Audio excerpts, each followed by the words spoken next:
Let's talk about some background information on our study. So the common forms of residential heating fuels in the United States are propane, heating oil, electricity, and natural gas as sourced by the EIA. On our right, we see the average winter household expenditures for heating fuels during the winter months between 2013 to 2021. The y-axis is in dollars per household, and you can tell that natural gas is still relatively cheap compared to propane, heating oil, and electricity. That means it is of no surprise that on our left-hand side, most prevalent heating fuel by state in 2019 is still natural gas in most of the states in our country.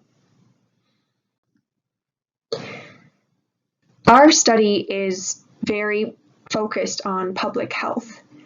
So before I go into what the study is about, I'm going to define this term combustion gas spillage. Often when we are still running our homes using gas-fired furnaces, boilers, water heaters, wood stoves, maybe fireplaces, natural gas or kerosene heaters, or other fuel burning services, as well as maybe our range and oven fuel is primarily still natural gas, we can generate a lot of incomplete combustion byproducts. PM 2.5, VOC, CO, and other indoor air pollutants are just a few. And it is very hard to achieve 100% efficient ventilation in most of our residential homes, especially if the homes are older and if the appliances are older. Therefore, combustion gas spillage is whereby the incomplete combustion byproducts cannot ventilate all outside the home and thus circulate within the home, and they can induce some harmful effects to our health and well-being. Our research question then became, can a transition to electrified appliances indoors affect health and well-being of individuals? This graph shows some very common household pollutants. We're very interested in the cooking pollutants, the combustion system, the VOCs, the CO, and our gas. Our hypothesis is we will see less common combustion pollutants in homes which are electrified fully than those operating using fossil fuels and primarily in the Boulder County. Most people in the Boulder County still rely on natural gas. People often ask, what exactly is electrification indoors? This graphic from Edison International shows there are three primary components that either we're still trying to achieve or some components we have already achieved for some homes. You have clean all-electric features, clean energy features, and energy efficient features. Going from the right to the left at the bottom, your energy efficient features include home appliances with smart technology that could increase energy efficiency and reduce costs, high levels of insulation, which could minimize the effect of outside temperatures on indoor air, circulating fans to help circulate air, energy efficient windows, which could insulate and reduce noise. Your clean energy features could include batteries to store energy for later use, electric vehicles, which could run off electricity generated at the home itself, and this is a potential goal in the future. Solar panels that could let homeowners produce their own power. Hopefully we can get that to at least 50% efficient in the long run. And lastly, clean all electric features. Those include induction stoves, heat pump HVAC systems, which could replace both gas furnaces and air conditioners, heat pump water heaters, which pull heat from air to heat the water, and heat pump dryers. And those categories are our focus in this study. Our fully electrified homes have majority of these aspects, while partially have 2 or 3, and the natural gas or control have none. Our methods included that we recruit single-family homes with either fully electrified, partially electrified, and no electrical appliances. We deployed low-cost sensors in 12 homes. We took seasonal seasonal health and well-being surveys, and we monitor and analyze 1 year of air pollution data. We chose to use the residential FUBOT, the LASCAR USBCO monitor, and the Plume Labs Flow 1. The results are as follows. Here is a one-way ANOVA analysis of CO. On the y-axis, we have our daily average in parts per million.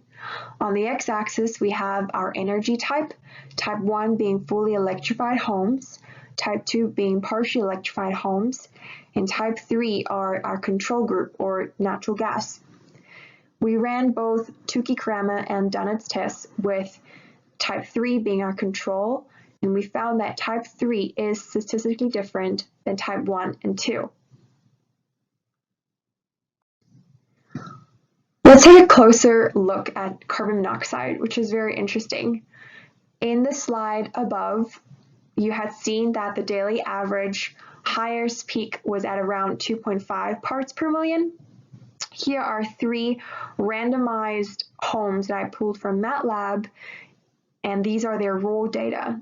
And while we have our average of daily averages circulating around 2.5 parts per million, our raw data suggests something different. So if you can look at the fully electrified group, there is no carbon monoxide.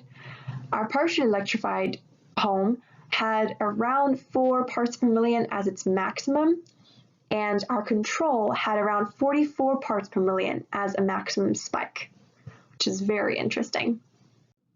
We ran the same kind of test, a one-way ANOVA on PM2.5, again with daily averages of PM2.5 on the y-axis and the x-axis being energy type, and again running Tukey-Kramer test with Dunnett's test, type 3 is statistically different than type 1 and 2. And if you look at type 1 compared to type 3, there is, you can tell visually, a significant drop in the daily averages. Type 3 circulates, which is fascinating, around 35 micrograms per meter cubed, which is the 24-hour average in the NAAQS proposed standards by EPA, which is fascinating. We did the same thing again with VOCs, and we found this time that our control is similar to homes which are partially electrified, with, again, fully electrified homes being lower than both partially and control group. This is the greatest driver of our study, health and well-being. We try to understand the health and well-being of our individuals by taking some seasonal health and well-being data. Unfortunately, we did not have a big enough data pool to draw much significant conclusions. This was also around the time where COVID hit, and so respond rates were very low. But we do understand, based on many peer-reviewed articles and lit review articles, that there is significant impact of chronic acute exposure to PM and VOC. We don't understand carbon monoxide very well, other than carbon monoxide poisoning, which is still very common, unfortunately, in parts of the globe. But there have been more recent papers to suggest that acute chronic exposure to carbon monoxide could aggravate pre-existing diseases in many adults. This is a fascinating topic because most of our literature still focuses CO on adults. And if this kind of acute exposure to CO, sometimes as little as 8 ppm, could induce or aggravate pre-existing diseases, we can think about the harmful side effect it could have to newborn babies and to children in the home. The takeaways of our study: we see a decrease in CO, PM2.5, and VOC in homes which are fully electrified. This could impact individual health in the long run. This pilot study showed that low-cost sensors, with health surveys included, communicate impacts of electrification that could be useful for a greater study. And as always, I like to include humor in my slides. Takeaways where I'm from in South Africa means something very, very different than in the US. And so in the background, I hope you enjoy some takeaway eyeball food. And I'm up for now questions. Here are my sources. I hope that this was interesting, and I hope that you do have some questions. There's a lot that I could not show due to just reduced time constraints, which is totally okay. So I do hope I can answer some of your more in-depth questions now. Thank you.